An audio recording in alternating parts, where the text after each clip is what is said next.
We ready? Sing it to me, Dan. What's that?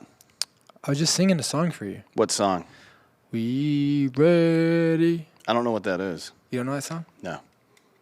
What? Is that some kind of dumb Marine Corps bullshit? No. I don't know who sings it either, but you're the man. It's missing a word. We are ready. No. We ready? No, I don't do that. I've had enough of white people co-opting non-white language. It's irritating to me. Dude. That stuff, like dropping verbs out of sentences and then saying I be or it be like that, shut the fuck up. All right? Deborah?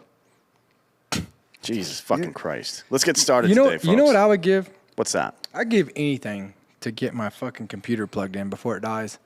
Because if it dies, then guess what I'm going to do? Kill yourself? No, I'm going to just be winging it, and we know where that goes. Yeah, nowhere good, for sure. Dan. Yes. Oh, look at this. Hey, Giorgio. Why are you down there? Yeah. Why are you down there? I think Why are you down there, Giorgio? I'm going to have to show this video to my dog now because my dog is the HR director for the company. He is? You may have violated. Well, I don't know why you assumed the dog is male. That's also a violation. Oh, all right. Let's do this. Are you ready? Dan, I will say this. I've only been able to come in once a week with you, and I've really been missing you. That's weird. It is? Is it really? Yeah. Do you not miss me? No, I don't miss things. You don't miss anything? Not really. I mean... Really? Dude, I want to tell you, I did this. I miss my girlfriend, but and my dogs. That's about it. Other than that, I just kind of exist. You know, I can do without things. Whatever. Anyways, so I got to tell you. So I did this. And so I had to go. So I'm giving this speech on Friday, and I did this therapy. It's called art therapy, ART. It's like I don't even know what it's really called, but it's art therapy. It's kind of like a more aggressive American Art Therapy Association. EDR or EMDR. EMDR. Yeah. So it's more like a more aggressive EMDR. Okay. Dude, that shit's legit. Like, I didn't have good results off EMDR. I don't know. I just couldn't do it. Dude, but I went and did this art therapy on Friday, just so I could get more aware of what it's like before I go give this speech on Friday. Mm-hmm. And, dude, it's awesome. What's awesome about it? Well, so here's the theory behind. So it's not for me, first off, because I truly believe that accelerated resolution therapy, sticking to the facts. That's what it is. Yeah. Accelerated resolution therapy, which is they use eye movement. Yeah, rapid eye movement. Yeah. Dude, it is like crazy. Like, so there was this. So basically, what we did is this one scenario that really pissed me off, and burn it down. So she did all this, and I literally told her before we started that I'm going to do this just so I can tell you it's bullshit, right? This is a cognitive behavioral therapy methodology, by the way. It is. So when you say rather that you're going to use a scenario that really pisses you off, it's something that causes it's some kind of memory or something that happened or some kind of fact of life that you're trying to defeat by exposing yourself to it. Right. And that's what. And then you change the narrative. Yeah. That's what. So the first step usually in cognitive behavioral therapy is you write a paragraph describing the scenario. And then the physician will look at the types of words you use, the type of adverbs specifically, and how you frame things. And then you go through it and challenge those things. Yeah. It's basically stoicism, actually. It's how Seneca and Marcus Aurelius went through the process of decatastrophizing things. Well, it's very useful in that regard. But the eye movement thing, maybe not. EMDR didn't do anything for me either, and I doubt this would. So I'll challenge you to go to it. I don't need to. But I didn't. So I don't know if I didn't think need that's to either. I think that's a problem. Like if somebody says, "Hey, try this coat. It's really warm." I'm like, well, I'm not cold. Well, so you know what I mean? Okay, so 100%. But hear me out. So I did CBT when I first came back from Afghanistan. Like where you talk about you write it down and then you got to fucking switch up. That doesn't work for me. I've done all that Because like it's against everything I stand for. Like the facts are the facts. You learn from the facts. You get better by shit that doesn't make you feel good, right? Like again. But I see where it's very helpful for a lot of fucking situations. And again, there was this one situation that I told her, and literally at the end of it, when she was done with her shit, like the rapid eye movement, dude, I couldn't even remember. Like I would have to think really hard to remember the true details of it. Yeah, I don't think that's a good thing. Well, because your brain still remembers the true details, even if your prefrontal cortex can't access them. That's a big problem. That's why that's kind of a counterpoint to CBT, in my opinion. What? No, I don't want to forget the details. Well, I want to process the details. This is the argument I gave her. Okay. That's what I told her. I was like, I need these details. Yeah. And she's like, well, that's because you don't have a situation where you needed to come here for. Right? She's like, what do these details do good for you? Right? So all the details we have, they for us and how we process them, they make us better, right? So she's like, well, what if you have somebody that comes in here that the details don't do any value to their life? That's not a real thing. Well, I don't know. I completely disagree with that methodology. You're teaching people to fucking stuff it down with brown, basically. But you may as well just get fucking drunk and forget shit. But yeah, I don't know about all that. I mean, it's basically the same principle. But no, it's not. The idea is in cognitive behavioral therapy isn't that I hide these things. It's that I expose myself. Put them in a way. Well, not just that, but I expose myself to them in a controlled environment so much that they no longer have the same effect on me. It's not that that's like numbing yourself to it. And not necessarily. You're just decatastrophizing, right? So instead of saying this is one element of my entire life and it's fucked me up for life, you start to re-rationalize and accept it for what it was. By changing That's the something word. Changing the word is part of it, yeah, for sure. But it's the ultimate effect at the end of the day is that you start to look at that as a single moment in time. It's like that meme that says, "Did you have a bad day, or did you have 5 bad minutes and you let it ruin your day?" For sure. You know what I mean? But again, like that's where they changed the words in it to where it doesn't, like obviously we have different emotions attached to different fucking words. Right. Like a certain word means something to you, doesn't mean shit to me, right? Right. And that's definitely part of it. That's what they change up. So that's what they change up on this one. And did you see this? And this will be the last piece I want to bring up. Did you see where they're saying that the decline of emotional intelligence, that that basically we could lose all emotional intelligence as humans, and technology will tell us how to feel?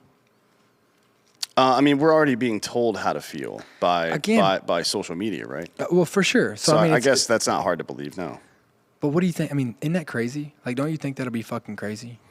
Yeah, it's funny that there's something called the singularity in artificial intelligence, and it's when AI becomes smarter than actual human intelligence. Yeah. And I think that would be the point.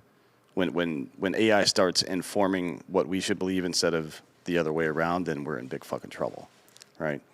Do you think maybe that's why you're fucking like so numb? Maybe, yeah. I mean, that's the problem though. So how do you create a fucking emotionally bifurcated system inside of technology? You need the right and the left. You need the provide and protect, and you need the empathy. You need both.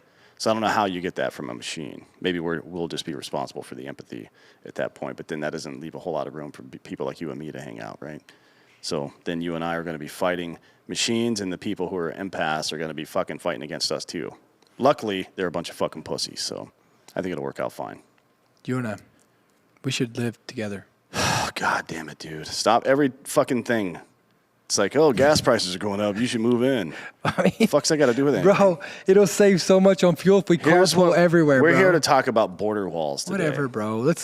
Hey, we could put a border wall up if we fucking live together. If you and I lived together, I would definitely cut the house in half and put a big net through the middle. Bro, I'd be like a fish in the net all the time. Yeah, you would be stuck in that net all the time. Yeah. Or like maybe a spider web. Right, and you get stuck in the spider web, then I have to use a broom to get you out of it. So you do care. You get me out. Just so I didn't have to fucking see or hear you. Yeah. Okay. Let's see. So this is really funny. I talk a lot about my the work I did in the government, and then the research work I did at Penn State on border security. Republicans don't like Research. They don't. Well, no, that's not true. I'm just kidding. They don't. I'm just kidding. They don't like any kind of nuanced discussion about the efficacy of walls, I think. But we'll get into it a little bit. And this one is particularly funny because Europe is, first of all, the Spain-Morocco border has been militarized for years because that's the connection between Europe and Africa. And it happened to be, for quite a bit of time, the main point of both refugees and drugs coming through Africa to Europe, which is a problem, right? Not necessarily that you shouldn't, handle refugees a certain way, but you definitely don't want to just have an open border for Northern Africa has quite a bit of terrorist activity, right? Yeah. A lot. Anyways, this one's kind of funny because now it's Poland, Belarus, which is kind of a connection from new Europe to old, Eastern Bloc Soviet Europe in a lot of ways. It's also funny because Germany had to do this on the Polish border. They didn't create a wall, but they did what I said before, which is issue work permits to Polish people. And if a German company hires somebody without it, your business gets liquidated and you're shut down forever, right? So it was pretty strict. As the situation at the U.S.-Mexico border continues, Poland is now facing a migrant crisis of its own at the Belarusian border. So the Polish Ministry of Defense released a video last week showing crowds of migrants camping on the Belarusian side of the border fence waiting to cross. According to the Polish authorities, between 3,000 and 4,000 migrants had arrived there in recent days, and as many as 10,000 others were in Belarus attempting to cross into Poland. Now, Poland, Latvia, Lithuania all share borders with Belarus, and all have requested financing from the EU to build border walls and fences along their borders to hold back the influx of migrants. Belarus's leader, dictator, this is the last dictatorship in the Western world, really. Alexander Lukashenko, which is a cool name, made a statement last Thursday daring Poland to seal its border and threaten retaliation against the EU in the form of shutting down the transportation of natural gas into Europe. I don't know why. That would be like the president of Mexico saying, if you guys build a wall, we're going to fucking stop sending you avocados. You know what I mean? Yeah. Obviously, natural gas is more important than avocados, but why? What interest could the president of Belarus have in just letting people He doesn't come want to have to deal with them. Maybe. Because if they don't get over to them, then it's his problem. That's not very smart, though, because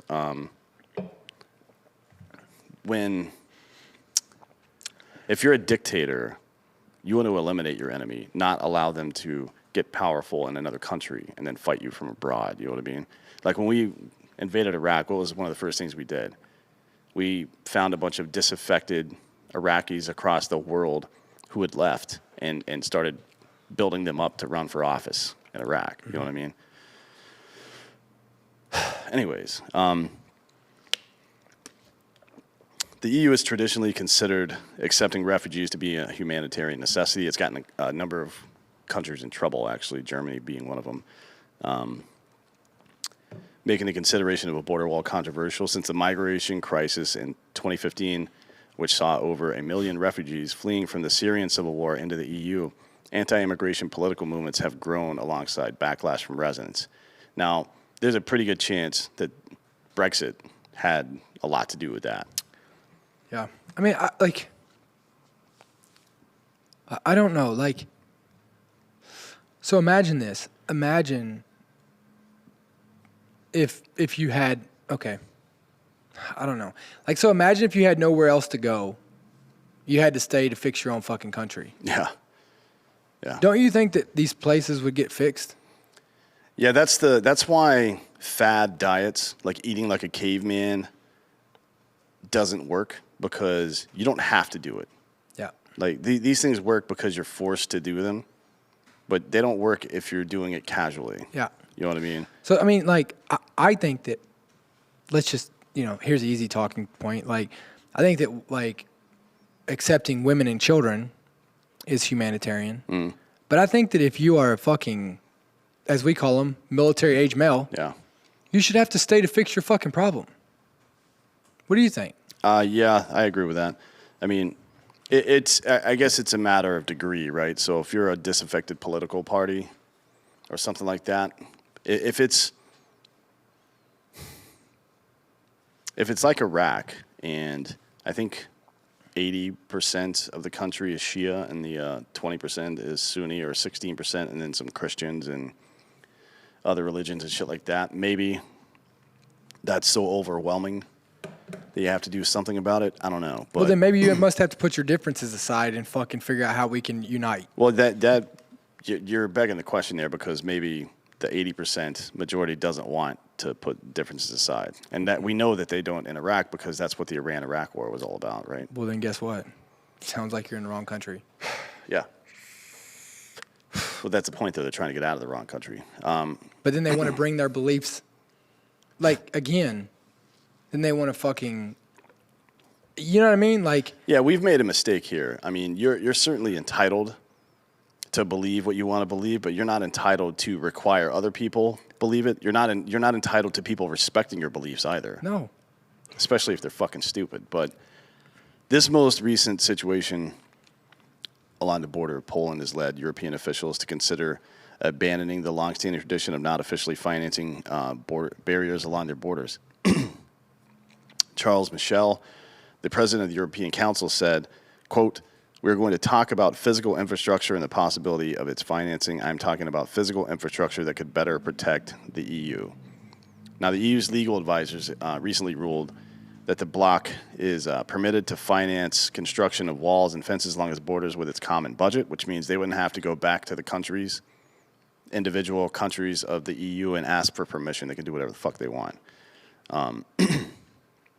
European officials have said a number of governments were still reluctant to fund the border walls, but several noted that the majority is tilting in favor of the demands being made by border states.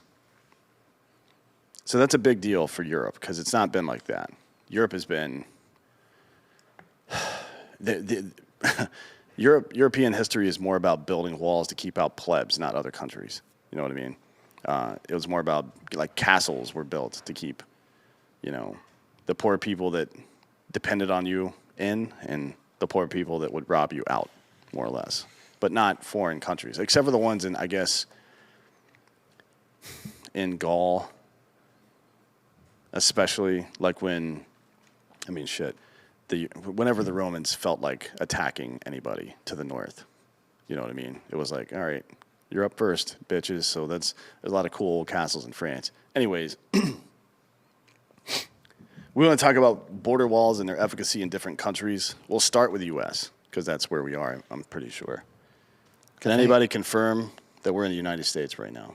No. No one, we're not in it, or you can't confirm it? Can't confirm anything. Simulation. Time is a flat circle. It's turtles all the way down, bitch. So, excuse me. The proposed border wall between the U.S. and Mexico has been a controversial topic for years, especially during the presidency of Donald Trump and his proposed construction along the border. In 2013, a Bloomberg analysis estimated that it would cost up to $28 billion annually to effectively seal the border. Other estimates for the cost of building a wall along the U.S.-Mexico border range from $8 billion, as claimed by Donald Trump during his 2016 campaign, up to $25 billion. Now, I just want to say that I'm pretty sure in the infrastructure bill we spent $1 billion on electric bicycles. Just for context. Yeah. Cool. All right. How much for those electric cars? For electric cars, I don't even know a lot. I know that this is the reason that liberals, by the way, won't pass actual legislature that says all cars have to be electric by 2030, is because right now we only have the capacity to make about 6 million a year, and we need about 240 million. I don't know about you math majors out there, Well, I'm Marines for math. but that's 80 years. All right, cool. Yeah. According to an estimate by the Department of Homeland Security in 2017, the border wall proposed by Trump would cost about $21.6 billion and take a little over 3 years to build. So definitely not $28 billion annually, like Bloomberg said. I don't know where the fuck that number came from. Well, I think he was saying to effectively seal the border, right? So he's probably adding in personnel and all that bullshit. Yeah. But either way, Bloomberg's a dick. Yep. The initial Bloomberg is the guy that did all the fucking stop, question, and frisk out there, and then after it worked perfectly like it was supposed to, then after the fact, he talked shit about other our mayors for using it. Like, oh, sweet, dude, you're the one that did that. It's like Joe Biden talking about social justice. Like, dude, you're the one that put all those black dudes in jail. Yeah. You may want to stand up and take a little responsibility for it. The initial costs include acquisition of land along the border, construction of new fences, and replacement or repair of existing fences within the federally protected wilderness areas and Native American reservations along the border. The wall could cause environmental damage, and the DHS may have limited authority to order construction, although I don't think it would be a very hard sell to get Native Americans to build a border wall. No. They want to keep anybody out, and because they've been fucked over a number of times. As of 2020, roughly $15 billion had been given for new fencing, a third of which was given by Congress and the rest taken from the military budget. The money was intended to fund the construction of 738 miles of fencing at a cost of around $20 million per mile. That seems a little steep, doesn't it? Yeah. Seems pretty steep, yeah. $20 million a mile.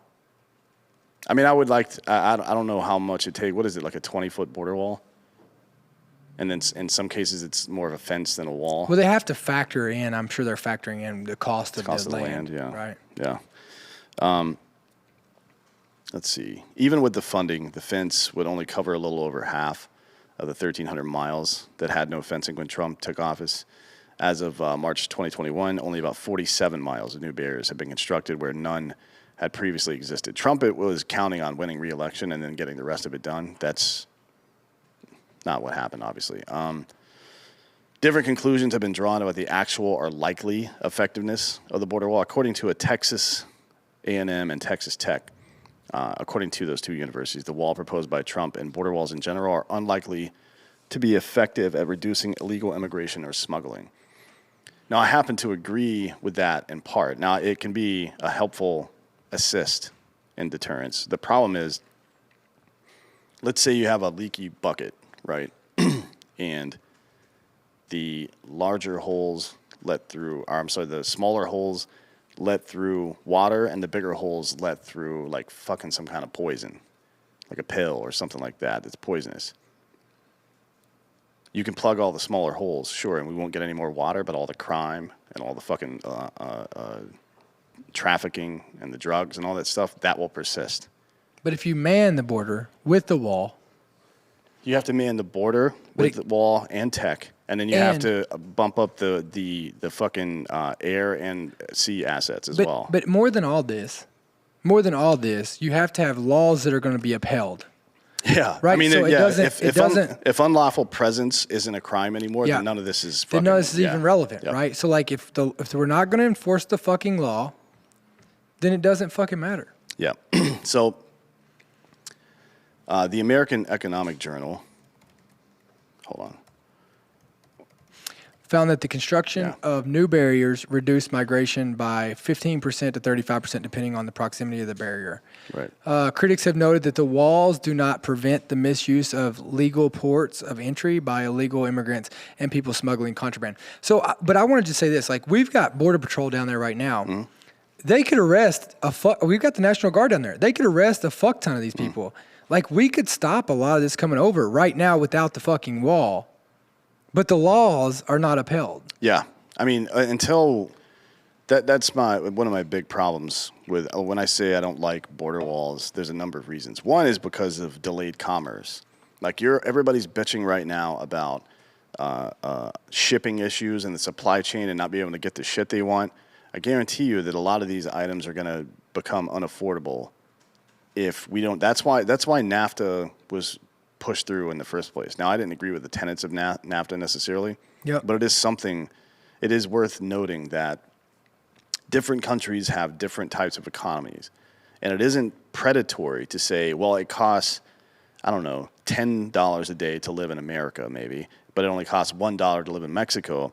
So there's nothing immoral about paying them 1/10 of what you would pay in America. And those aren't real numbers. I'm just making that shit up. For sure. Their economy is different than ours. I mean, it's like that's why you have partnerships with people like that. It's You know like what that I mean? everywhere in the United Yeah. States. It's like that. Yeah. So There's a cola. Yeah, there's a cola. Like, I'm more likely to buy, if a product is manufactured in Hawaii, I'm not buying it because it's going to cost like 15% more at a minimum. But that's also why they pay you more to live in Hawaii. Yeah, it's also why the state incentivizes people to buy shit that's actually made on the island because it's cheaper for everyone, including them. Yes. So, I mean, there's a lot going on there, but there's nothing immoral about that. We need to do commerce with other countries, right? That's just how the fucking life works.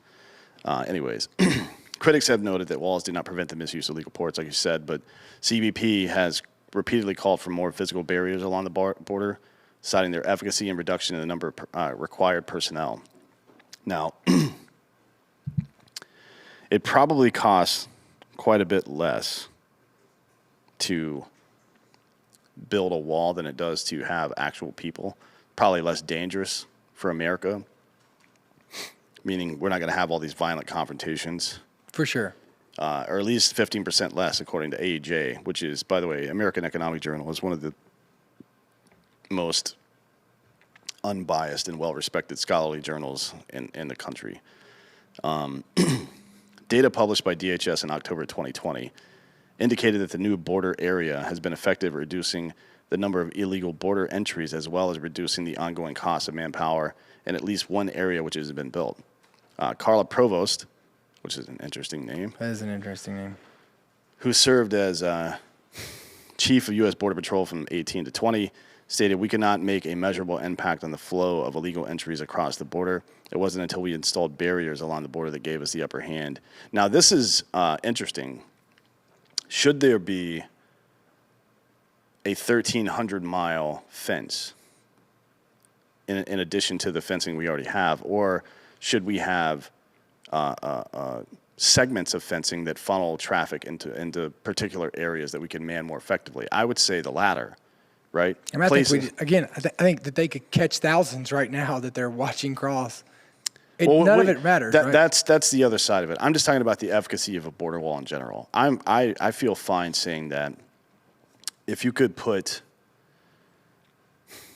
fencing or a wall or whatever it is around areas that are close to highways, so somebody can't get picked up in the middle of nowhere and go immediately to a highway and take off, right? That's probably a good thing. So if you could have the border fence not exist in places that are out in the middle of nowhere, and that's where the traffic has to naturally funnel through, and you can just arrest people and they have nowhere to go, that's better. Probably better. See, I always had this theory that what you do is you spend your money like this. 30, 30, 30. Just easy numbers, right? Everything's 3 for me. There's 10% left over for a rainy day. 33, 33, 33. Whatever. Still 1% left over. Okay, what the fuck ever. Okay. But what you do is you put like about 33% into physical barriers, whatever that means, like you talked about. 33% into fucking technology, whether it's people, split it up between technology, people monitoring the border, being able to man the border, right? And then you take 33% and you put it down in Mexico and you put it into processing centers to where we can process people. They can come here legally. This is what the Bush administration tried to do in 2003 with shipping, right? So it's I was still eating dirt in 2003. It was called the Container Security Initiative, I believe, and they wanted to scan every package, every container ship that got sent over here. They wanted to scan it with a radiological device before it came. Now, like 10 years or 7 years, I think, 7 or 8 years into the process, they were only doing 5% of all cargo. It was just impossible. The equipment cost too much, blah, blah, blah. But this is what Trump tried to do during his administration, which is the hold-in-place methodology, which is to say we didn't have formal spots down there, but people were held on the Mexico side of the border. Now, if we just moved, we have asylum and State Department buildings all over the fucking world. I don't see why it would be a big deal to put them there and try to adjudicate these cases on the other side instead of releasing them into America. You know what I mean? To be honest, rather than even a border wall, I mean, I would rather build buildings in northern Mexico to do that than I would have a border I wall. don't think it should fucking take 10 years to allow a motherfucker to come into the United States either. No, and the burden of proof should be on the immigrant as well to prove who they are and to prove they're not a threat, not the other way around. Not if it's like right now, if we can't prove they're not a threat, they get in. No, fuck you. This is my place. I get to decide who comes in and who doesn't. But again, like whatever you could go right now and file to come to the United States, and it takes forever for them to process. Yeah, if you do it legally, yeah. If you do it legally, right? So what I'm saying is we build a process that is, 30 days. Yeah. And people can come in legally. Yeah, you would think it would be a lot easier to do that, but instead we just let them come here illegally. Well, yeah, we have no information on them. We let them come here illegally, then we decriminalize unlawful presence, and then we just kind of push them out into the United States to join the economy in whatever capacity without being tethered to it in any real way. They should get a social security number. They should be told that within 5 years they cannot even have any fucking felony. Well, they get an alien ID number. Right now they do? Yeah. No. Mm-hmm.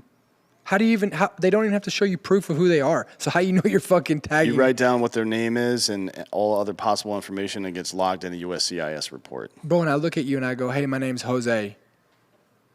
My name is Jose. Fucking Charles. Yeah, so. You know what I mean? Like, I'm just saying that number does exist now. There's just no burden of proof on behalf of the migrant to prove it. Anyways. You get my point. Yeah. Next up, the most famous wall in all of history, probably, China's border wall. China. Is that how you say it? China. I think so, yeah. So China is actually been considering building and expanding walls along the borders of both Vietnam and Myanmar. The project in Vietnam involves a 15-foot-high iron fence topped with barbed wire along the Balun River. It was originally built between 2012 and 2017 and cost $29 million. Now that's 7.5 miles, 15-foot-high iron fence for $29 million, and we're being asked to believe that it's $20 million per mile. I just don't believe that. It was put in place to curb smuggling of drugs and human trafficking. The fence along the Vietnam border has continued to be extended as additional phases of the project are rolled out. Another fence has already been constructed along 400 miles of the border between China's Yunnan province and Myanmar's Shan state, which plans to expand another 800 miles, so a total of 1,200. Tabloid in China, Global Times, has cited the need to limit the spread of COVID as part of the purpose of the projects, but some critics claim the walls are... fuck that up. Some critics claim the walls are meant to not just keep the virus out, but keep people in, which is possible. It's China, right? Although China's main reason behind their border reinforcement may not be smuggling, illegal cross-border activity has been an issue for both China and Vietnam since 1979. The criminal network of smugglers on both sides, along with the assistance of local officials, has led to a number of issues, including trafficking of Vietnamese women into China. According to a report from 2018, at least 100 girls were repatriated to Lao Sai, or Kai maybe, province of Vietnam from China every year. 100 girls every year. But even more are kidnapped and sold every year. I mean, that's 100 girls. There's 1 million girls inside the United States that go into sex trafficking every year. Yeah.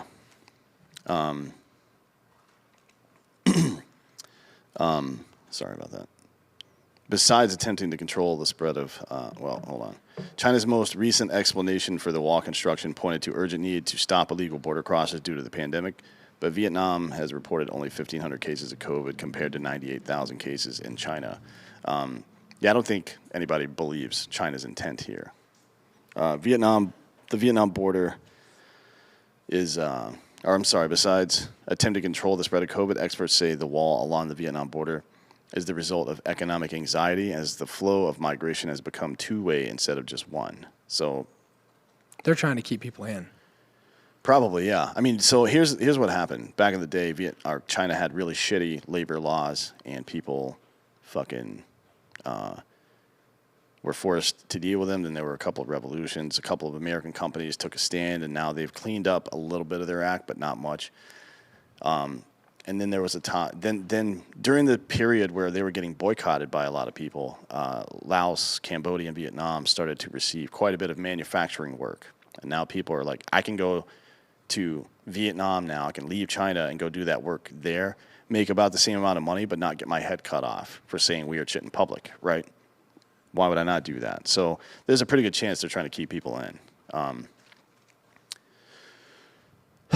The 1,200-mile fence between China and Myanmar that's being constructed now, called the Southern Great Wall, has also had its purpose and efficacy questioned. According to Chinese sources, the purpose is to control the spread of COVID and blah, blah, blah, helping maintain control of a region controlled by ethnic armed groups and rebel armies independent of Myanmar state. Now, that's kind of true, but a lot of those armed groups are actually supported by American policy, right? What's his name? Ephraim Mattos has been over there quite a bit, fighting with those guys, training snipers and shit to fight back again. Because the government will come into a Myanmar town and just try to fucking roll through everybody and kill everybody. But if they experience resistance, they'll just leave. So they went over there and trained a bunch of snipers and shit. Chinese authorities have described the main purpose of the walls. It means to prevent illegal border crossing from spreading COVID. Western sources, on the other hand, have focused on the fence's potential to prevent the flight of Chinese dissidents. Due to its loosely policed borders, Yunnan has been the primary outlet for ethnic Uyghurs and others seeking to gain asylum into the West. Uyghurs, by the way, who I think there's 1,400 active concentration camps in China full of Uyghur Muslims right now. So it does seem likely that they're trying to keep people in. The true purpose and efficacy of walls being constructed is difficult to determine, but they're definitely trying. So walls are like, this is like an international thing now. Everybody's kind of into it, I guess. Pretty interesting. Yeah. I'll tell you what I'm into. What's that? Fucking ghost beds. Yeah, they're doing their 40% off bundles, right, site-wide. Ghost bed has the badass cooling technology. I know we talk about it all the time, but honestly, it's one of my favorite pieces of the ghost bed. I mean, not only are they fucking badass and do they last forever, and are they so comfortable, but they have the cooling technology, they have the sheets, they have the really badass mattress cover. They also have the cooling technology pillow cover or pillowcases. So go check them out at ghostbed.com/drinking bros. They have a 20-year warranty. They're just really badass. Great recoil. Great recoil. I love the recoil on them. Me and Dan talk about it all the time when he jumps in bed, and I am laying there doing my puzzle. Lying there.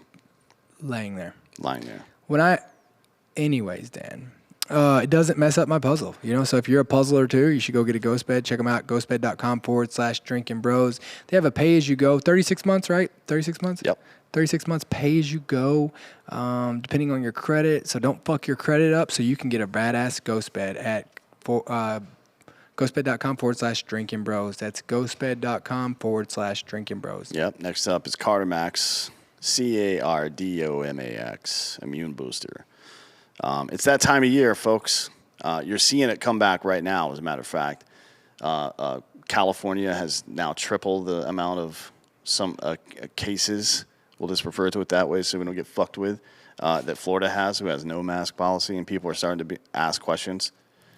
The reality is that viruses have seasonality, and as they have forever, and we're getting into that part of the year, right? We are. I mean, we're definitely getting into that part of the year. So it doesn't hurt to protect yourself a little bit more. I'm not telling you to go get a fucking jab from the government, but keeping the right chemicals inside of your body to make sure your immune system is operating as intended seems like a fucking good idea to me. So Cardomax Immune Booster uses all natural ingredients that increase the body's ability to adapt to stressors, increase muscle endurance, and provide other immune system benefits. Owned and operated by former Navy SEAL and fellow drinker bro Sean Matson. We saw him last week. Cardomax Immune Booster comes in an easy-to-mix liquid packet in 2 great flavors, orange and watermelon. There's also 2 new flavors coming out soon. Not going to lie. Nobody that drinks Cardimax has died of COVID yet. Nobody that we can tell. Yeah. I mean, as a doctor myself, Yeah. I prescribe Cardimax all the time. They also have a new hydration line. You can use the promo code for that as well. It's 30% off your next 4 orders. So Cardimax is offering American Party an exclusive offer, 30% off your next 4 orders. Go to cardimax.com. Use the promo code American. That's CARDOMAX.com. Use the promo code American. You'll get 30% off your next 4 orders. Cardimax, helping you achieve your max. Dope. To close out on China, people very frequently ask if the border wall in China, the Great Wall of China, was effective. The answer is no, I guess. I mean, you could say it was effective in stopping low-level migration, but it also slowed commerce a little bit, and Genghis Khan had absolutely no problem defeating it. But I don't know that it's a good parallel for America, because we're not talking about a standing horde army trying to cross the border. It's mostly civilians, right? And they also didn't have the type of technology we have and shit like that. So people bring that up a lot.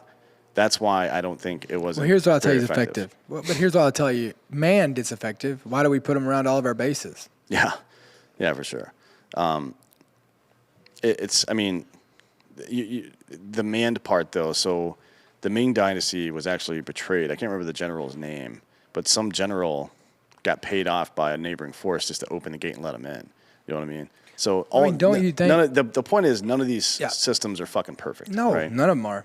None of them are. And we shouldn't expect them to be. So when people over the last year and a half or so, even during Trump's administration, I was like, border walls just aren't effective. What I mean by that is that if there are these other modalities of travel, 1, and 2, the law itself isn't enforced, then that wall doesn't mean shit. Yeah, I mean, you think that people aren't getting flown in? Yeah. That wall doesn't mean shit if we don't actually elucidate good laws, and then in addition to that, enforce them at some point. So, there is a modern wall that has been pretty effective in a lot of ways, which is Israel's border wall. It's 440 miles long, constructed in Israel, known as the Israel-West Bank Barrier. Excuse me. It's been a contentious element in the continuing conflict between Israel and Palestine. The route traced by the barrier is almost twice the length of the Green Line, with only about 15% running along the Green Line or inside Israel. So they pushed into what they consider to be enemy territory. The remaining 85% of the wall is inside the West Bank, going up to 11 miles from the West Bank border. So they basically annexed the land of Palestine. The wall isolates roughly 9% of the land and about 25,000 Palestinians from the rest of the West Bank. So it's kind of cutting people off from their own communities. The wall was constructed by the Israeli government following an increase in political violence and terrorist attacks inside Israel during the Second Intifada, which began in September of 2000, a year before we got attacked. But we didn't. Why would that be relevant? Why would we pay attention when Israel's getting attacked? Every time Israel gets attacked, we get attacked. I don't mean that attacking them is attacking us. I mean, when they get attacked, usually sometime within the next 1 to 3 years, we get attacked. Should probably pay attention to that. God damn it. The wall was initially built as a temporary measure to protect Israeli citizens, but has been associated with a future border between Israel and Palestine. Since constructing the wall, Al-Aqsa Martyrs Brigade, Hamas, and the Palestinian Islamic Jihad have had more difficulty carrying out attacks within Israel, mostly suicide bombings and stabbing attacks, which were getting pretty common there for a while. Although you see those things happen, you still saw those things happening into the mid-2000s. Yeah, I mean, they have tunnels that are coming under this all the time. Yeah. Anyways. So, but the attacks noticeably decreased where the barrier is complete. So it's less about people getting into the cities and more about settlements outside of the cities that are being attacked, because they're targets of opportunity. So it's from my estimation, like you as a military guy trying to assess the enemy threat there, that is probably decentralized, low level people who are trying to take targets of opportunity, but they're not necessarily getting commands from anybody other than Hamas just saying, hey, kill somebody if you get a chance. You know what I mean? That's not coordinated. Opportunist. Yeah. The number of suicide attacks decreased. This is the big one, from 73 between 2000 and 2003 to 12 between 2003 and 2006, and then 9 in 2010. But part of this could be, I mean, look, you look with the generation we have right now. I mean, people are fucking weaker. Yeah. Do you think there's a bunch of I truly think Palestinian kids who have been radicalized, but they're woke radicalized? For sure. I mean, I think that the Taliban and ISIS are going to start having a harder time finding people willing to blow themselves up the further they go on. Yeah, I think so too. I mean, it ultimately is a matter of motivating people that are stupid enough to do something. That's like why. But that's why they're so against technology and education. Yeah, for sure. I mean, that's why the West was so against technology and education. You know what I mean? The only reason they accepted technology is because the Industrial Revolution allowed them to displace workers and make more profit, right? Otherwise, they never would have accepted that shit. And it was pretty much par for the course to keep the population stupid, not let them learn how to read and shit. Well, for sure. You know what I mean? Anyways, so in 2002, 452 Israeli fatalities were reported due to terrorist attacks, with that number falling to 64 in 2006. Interestingly enough, 2006 is when the Palestinian elections elected Hamas to govern. They were not able to do that, by the way, because they're a bunch of fucking incompetent dum-dums. The effects of the barrier on Palestinians have been noted by the UN, according to a 2005 report, which stated, quote, the route inside the West Bank severs communities, people's access to services, livelihoods, religious, cultural amenities. This has led to considerable anxiety among Palestinians about how their future will be impacted. Now, I will say this.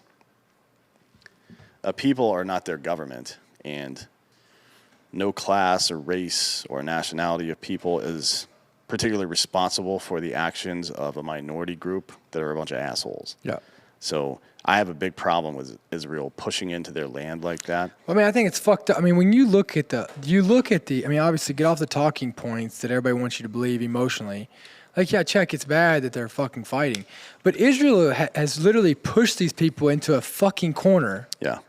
And caused them to, I mean, what do you, has really, literally left them no fucking choice. Yeah. And look, the people on the left in America that are pro-Palestine, I understand the sentiment, but they stop short of holding responsible all of the assholes there that have been sure. Because this has been the process with Israel and Palestine since 48 when Israel was established. A very generous offer was made to Palestine, who, by the way, wasn't a country. It was a bunch of Transjordanians, basically, that just happened to live there, along with Christians and Jews and all sorts of other people. It wasn't like Palestine was a country and all of a sudden we upended that and whatever the fuck. I believe they didn't even identify as anything other than like a former Turkish state. Yeah. The way like a Missourian or a Texan or something, maybe not Texan, but like they would be like, yeah, I live in America. I'm from Illinois. Yeah. Right? Yeah, Like more or less, yeah. That's pretty much how they felt. Yeah, it was more of a territory than a nation state or whatever the fuck. But so a very generous offer was made with regard to carving up the land. But Palestine and the Arab world in general hated the Jews so much that they refused to accept that. They protested in the beginning, then they tried the 6 days of war. They got their ass handed to them every time. And that's what's happened here. The encroachment. So Israel decided at some point that 450 of their citizens dying a year to terrorism was unacceptable, and they don't give a fuck about the human cost against the opposing force. Now, wars can't last forever. You know what I mean?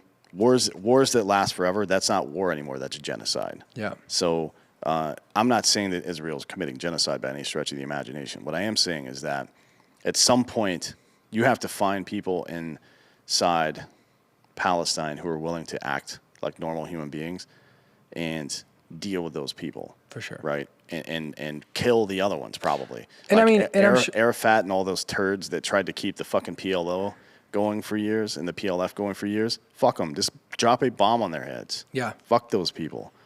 I have no sympathy for terrorists. I do have sympathy, though, for a teenage kid who all he knows in life is that our sworn enemy has us pinned down. Yep. Like, you can fucking say whatever you want about the history of that or the ethics of Or all how that they whole got situation there. or how they got there, but that doesn't mean shit to that 15-year-old kid. That's All he knows is his fucking mortal enemy, at least what his parents told him his mortal enemy was, has him pinned down with his back to the ocean. And I think that's a problem because that's how you create more fundamentalism. That's not how you solve situations. Now, frankly, if we were over there and that was the situation, I'll still shoot that kid in the face. That's just what war is, right? It's not convenient. There's not always a black and white, good or bad. Sometimes you just have to fucking smoke somebody. Anyways, a frequently noted example of the effects of the wall that Palestinians have had in the town of Kalkila, maybe, I have no idea how to say that, which is surrounded by, on almost every side by a barrier. One section of the wall separates the city from a nearby trans-Israel highway, so they have no access to a highway. The city is only accessible through a military checkpoint on the main road and a tunnel. That military checkpoint, by the way, manned by Israeli soldiers. And a tunnel built in September of 2004 on the south side of the city, which connects its village to Abla. Parts of the wall have also been built on land seized from Palestinians or between Palestinians on their land. That's another issue that I have. So let's say some Palestinian dickhole, rich dude or whomever, was funding terrorism or committing acts themselves, and they were a large landowner in Palestine. Whenever that happens, Israel takes that land from Palestine. That's not how that works. You know what I mean? Like if a guy, let's say a large Texas landowner drove south into Mexico and committed murder or whatever, or blew himself up in a fucking city building, Mexico doesn't get that land in Texas now. That's not how that fucking works. And the UN has lit them up pretty good about building new settlements on that land over the years, but nobody's ever done anything about it because the pro-Israel lobby... But the UN is fucking stupid anyways. Yeah. And the pro-Israel lobby in America is very strong. Yeah. Very strong. That's a fact. Replanned routes for the wall have been proposed, allocating more segments to the Green Line, but in its current state, it annexes more than 9.5% of the total area of the West Bank to the Israeli side of the barrier. So about 10% of the West Bank is on the Israel side of the barrier, which means they've just annexed 10% of the fucking land, essentially. That's unacceptable. There's got to be a better solution to that. And look, when you don't armchair quarterback somebody in a gunfight, ever, right? I mean, we can do an AAR after and try and learn some lessons, but it's not helpful to say, I would have done this or I would have done that. But at some point, doesn't it seem like keeping the gunfight going is in Israel's best interest? Because maybe, the more land I can seize. Yeah, maybe. I mean, why not keep it going? I don't think Israel doesn't want to appear weak. That's a problem, right? Because you want to, when you're surrounded on all sides, and they are, so I have some sympathy for that.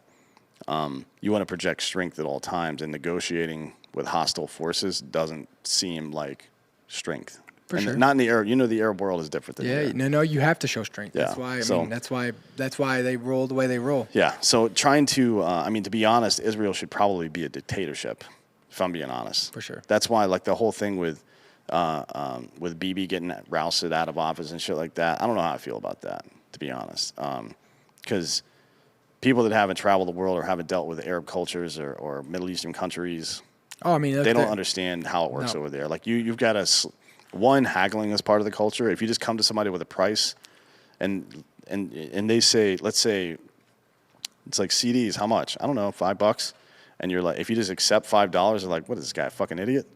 You're supposed to say $3, and then you agree on $4. That's that everybody. It's an unspoken rule there, and it may seem stupid to some people, but that's fucking how they do things. And if you want to.